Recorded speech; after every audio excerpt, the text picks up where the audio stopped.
सोची समझी साजिश के तहत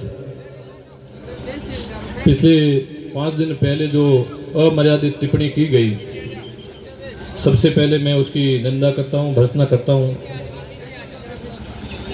आज इस समाज के एक संदेश पर पूरे बाड़मेर जिले के साथ साथ नजदीकी क्षेत्रों से आए हुए तमाम साथियों को अस्सलाम वालेकुम, जय मूल निवासी।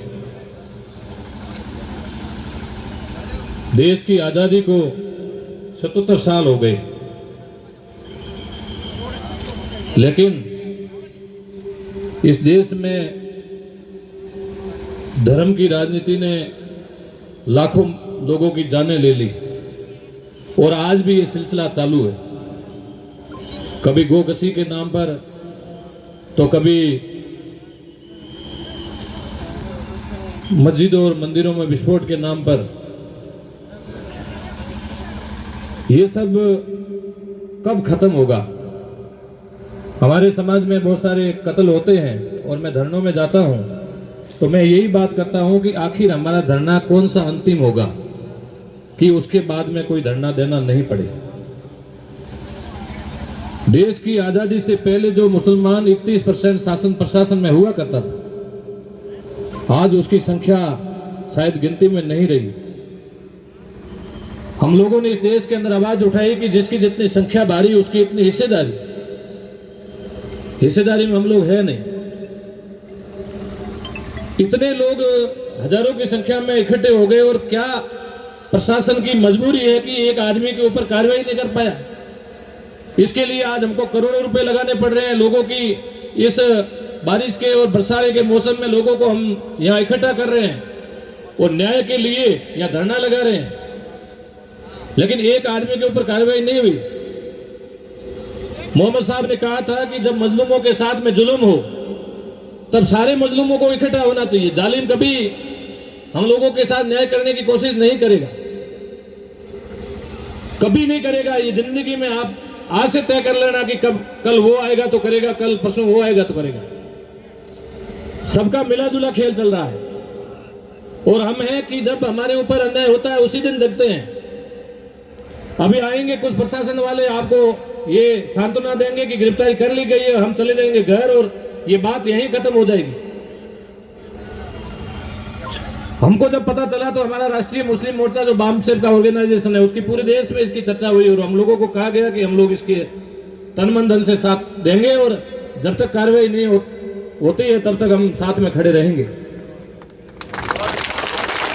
हमारी पार्टी बहुजन मुक्ति पार्टी, जिसका मैं स्टेट का प्रेसिडेंट हूं, हमने राज्य लेवल पे ये निर्णय किया और हम तो संगठन देश में इसलिए चला रहे हैं कि मजलूमों को आजादी मिले।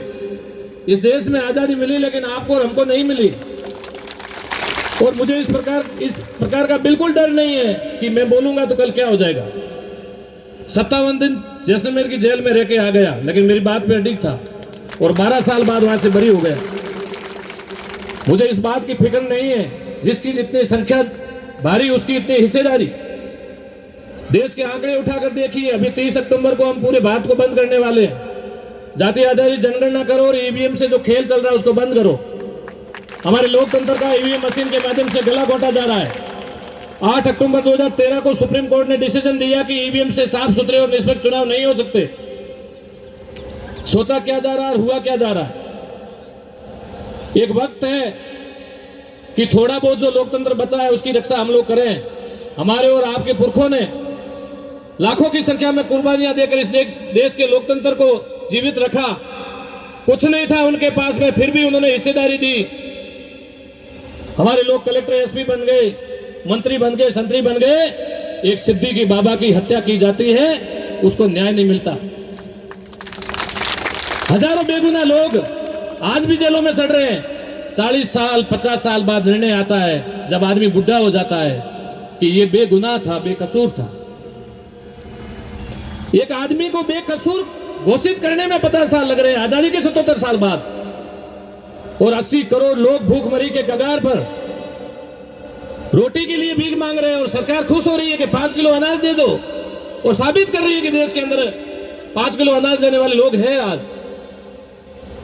हमारे महापुरुषों ने जब इस देश के अंदर आंदोलन किया और बाबा साहब अम्बेडकर के लिए जिन लोगों ने संविधान सभा के दरवाजे खिड़कियां रोशनदान बंद किया, उसका हमारे ऊपर बहुत बड़ा मुसलमानों का एहसान है कि उन्होंने अपनी सीट खाली करके बाबा साहब अम्बेडकर को संविधान सभा में भेजा। उसी के दम पर मैं आपके सामने हूं और आप लोग यहां हैं।